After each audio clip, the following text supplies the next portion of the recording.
मंडळी नमस्कार, पुन्हा एकदा स्वागत आहे। भारतीय प्रमाण वेळेनुसार म्हणजे 5:61 तुम्हाला इथे दगडूशेठ बाप्पाचं दर्शन घडवतोय आम्ही। श्रीमंत दगडूशेठ हलवाई सार्वजनिक गणपती ट्रस्ट पुणे हे श्री गणनायक रथातनं त्यांचं आगमन झालेलं आहे।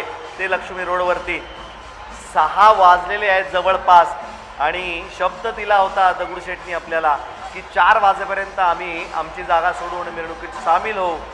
तर साधारण थोडा वेळ मागे पुढे आपण जसं म्हणतो त्याप्रमाणे दगडूशेठ अवतरलेले आहेत ते लक्ष्मी रोडवरती। गणनायक रथ ही एक मोठी सजावट त्यांच्याकडनं आपल्याला पाहायला मिळते।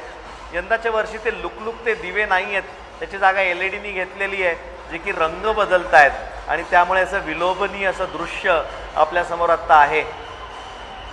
खरं ज्यावेळेस हा गणपती लक्ष्मी रोडवरती येतो त्याच्या देखाव्याकडे कमी आणि त्या मूर्तीकडे जास्त पाहिलं जातं, कारण ती मूर्तीच तशी आहे, तुम्हाला आपसूक हात जोडायला लावणारी मूर्ती आहे। त्या मूर्तीच्या समोर देखील इथे आपण पाहतोय 6 ते 7 बैलजोडी आहेत, म्हणजे 12 ते 14 बैल तो रथ खेचतायत, गणनायकाचा रथ खेचतायत आणि शिस्तबद्ध प्रकारामध्ये ही सगळी मिरवणूक चालू आहे ते लक्ष्मी रोडवरती। पण 6 वाजता आगमन झालेलं आहे ते श्री गणनायक रथातनं श्रीमंत दगडूशेठ हलवाई गणपतीचं।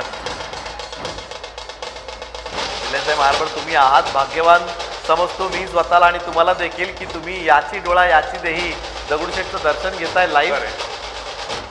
खूप मोठं भाग्य आहे, इथं बसून शांत दगडूशेठचं दर्शन मिळतंय आपल्याला। तसेच भाग्यवान तुम्ही देखील आहात, कारण तुम्ही स्वतःच्या घरात बसून अगदी या गणनायक रथामध्ये दगडूशेठ बाप्पाचं दर्शन घेऊन बसताय आणि हे भाग्य जय महाराष्ट्राने त्यांना मिळवून दिलंय। अगदी खरं आहे।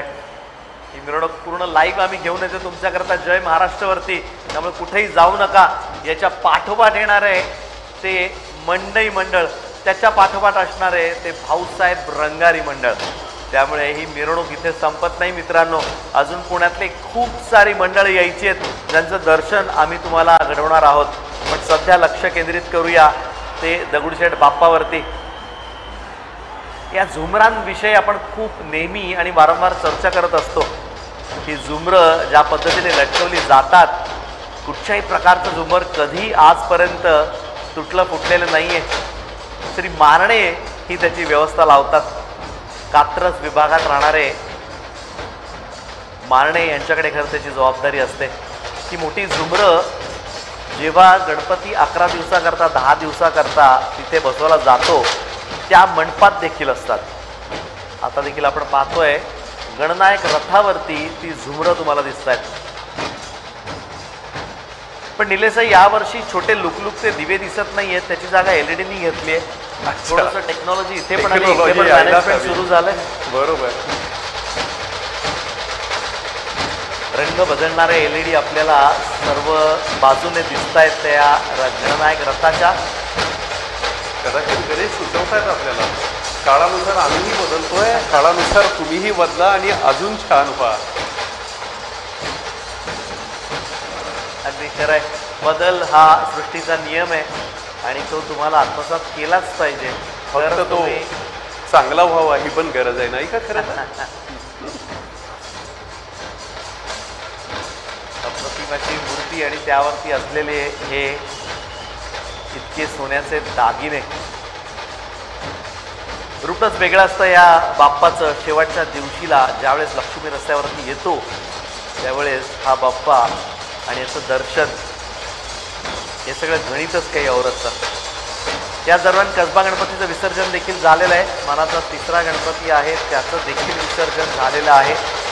पहिल्या 5 पैकी 5वा गणपती म्हणजेच केसरीवाडा हा देखील पोचलेला आहे तो घाटावरती, तिथे देखील त्याच्या विसर्जनाची तयारी सध्या सुरू आहे।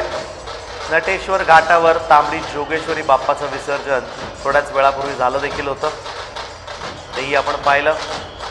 आता पाहूयात श्रीमंत दगडूशेठ हलवाई गणपतीची ही मूर्ती।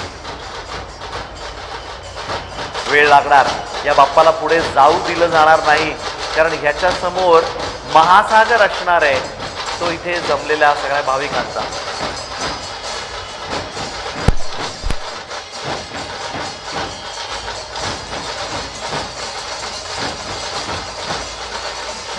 मानाचा 5वा केसरी वाड्याचा गणपतीचं देखील विसर्जन झालेलं आहे, त्याला देखील अखेरचा निरोप इथे दिला गेलेला आहे। त्यामुळे प्रथेप्रमाणे मानाचे 5 गणपती हे विसर्जित झालेले आहेत आणि तेही 6 वाजेपर्यंत। याचं पूर्ण श्रेय आपण प्रशासनाला यंदाच्या वर्षी द्यायला हवं, कारण 6 वाजेपर्यंत 9:30 वाजता सुरू झालेली मिरवणूक 6 वाजता मानाचे 5ची गणपती निलेसर इथे विसर्जित होत आहेत। तर तुम्हाला काय वाटतं, जर तरुणाईला तुम्ही याच्यातनं एक संदेश तुम्हाला द्यायचा असेल तर तो काय असू शकतो? एकतर आपण विषय बदलांचा केला, म्हणजे जग बदलत आहे, तरुणांनीही खरं तर सगळ्याच दृष्टीने चांगला बदल स्वतःमध्ये आणला पाहिजे। एकमेव आयुष्य की ज्या आयुष्यात काही वर्ष जगायचं आहे, काय मिळवायचं आहे, आनंद मिळाला पाहिजे, समाधान मिळालं पाहिजे, आदर्शपणे आयुष्य जगलं पाहिजे आणि या सगळ्याबरोबर यशही मिळवणं महत्त्वाचं आहे। पण फक्त यश म्हणजेच कुठे सर्वस्व आहे हो? आयुष्य जर जगलोच नाही, आनंद उपभोगलाच नाही, तर त्या आयुष्याचा खरं तर काय उपयोग? आणि मग गणेशोत्सव असू द्यात, बाकी ह्याच्यानंतर येणारं नवरात्र असू द्यात, दिवाळी असू द्यात, आपल्या मान्यवर मोठ्या मोठ्या नेत्यांचे जन्मदिवस असू द्यात, पुण्यतिथी असू द्यात, ह्या सगळ्यांचा आनंदाने आणि आदर्श पद्धतीने उपभोग आपल्यासारख्या तरुणांनी नाहीतर कुणी घ्यायचा। आणि काळानुसार जसं आता गणेशोत्सवच बघूयात ना, सुरुवात गणेशोत्सवाची केली होती टिळकांनी एक सामाजिक कार्य करण्यासाठी म्हणून। हो, काही जण घरात बसतात, नको म्हणतात जायला, गर्दीमध्ये गर्दी खूप आहे, पण येऊन बघा कधीतरी, अंग थिरकायला लागतं त्या ढोलच्या, त्या ताशाच्या आवाजांनी। जो एनर्जीचा मोठा संचार असतो ना, त्या संचारामध्ये माणसाच्या शरीरात अशी ताकद येते, मन असं प्रफुल्लित होतं, उत्साहित होतं। अरे हे नाही बघितलं पुण्यात राहून तर काय फायदा? आज तरुणाई मोठ्या संख्येने येतेय समोर, पण त्याबरोबर जे येत नाही आहेत बदल करा। फक्त अभ्यासच नाही, अभ्यासाबरोबर आजकाल चौफेर ऑलराऊंड व्हायचा काळ आलेला आहे। हां, आणि जर खरंच वाटत असेल की बाबा टिळकांनी सामाजिक कार्याने सुरुवात केली होती तर मलाही काही सामाजिक कार्य करायचं आहे, तर असेच गणेशोत्सव आहेत, असेच नवरात्र उत्सव आहेत किंवा मोठ्या लोकांच्या पुण्यतिथ्या जयंत्या, तिथं भाग घ्या, विधायक कार्य करा। जे बदलायची इच्छा आहे ते बदल जर आपण निर्माण केले तरच जग सुंदर होईल ना। जगायचं फक्त आदर्शासाठी, आनंदासाठी आणि मरायचं ते ध्येयांसाठी असं म्हटलं जातं। तर अशीच सुंदर ध्येय जर तरुणाईनं जोपासली ना, तर येणाऱ्या काळात अजून ह्या कार्यक्रमांमध्ये वृद्धी होईल, छान होतील हे कार्यक्रम आणि समाजपूरक, समाजाला आनंद देणारे असे हे कार्यक्रम होत राहतील। तुमचा, आमचा, सर्वांचा सहभाग इथं व्हायला हवा, मनापासून आणि आदर्शपणे। वाह निलेश सर। मंडळी, तुम्ही पाहताय पुन्हा गाडगीळ अँड सन्स प्रस्तुत Jai Ganesh, powered by Manikchand Oxyrich, special partner Mandke hearing services आणि पूर्वाचे सेवर। निलेश सर, तुमचे खूप खूप आभार, तुम्ही वेळ काढून इथे आमच्या स्टुडिओमध्ये आलात आणि 2 मॅनेजमेंटच्या चांगल्या गोष्टी बाप्पा मार्फत आम्हाला समजवल्यात, त्याबद्दल पुन्हा एकदा तुमचे खूप खूप आभार। Thank you very much. तुम्हीही बाप्पाला सगळ्यांच्या लाखो करोडो लोकांच्या घरात आणि मनात पोहोचवताय, खूप मोठं आणि खूप छान कार्य करताय। जय महाराष्ट्र। चला, गणपती बाप्पा मोरया। गणपती बाप्पा मोरया। पण तुम्ही कुठे जाऊ नका, पाहत राहा जय महाराष्ट्र, कारण लक्ष्मी रोडवरती आगमन कोणाचं झालंय तर ते झालंय महाराष्ट्राच्या दैवताचं। श्री गणनायक रथामधनं गणपती बाप्पा आलेले आहेत, ते दगडूशेठचे लक्ष्मी रोडवरती। तुम्ही पाहत राहा जय महाराष्ट्र।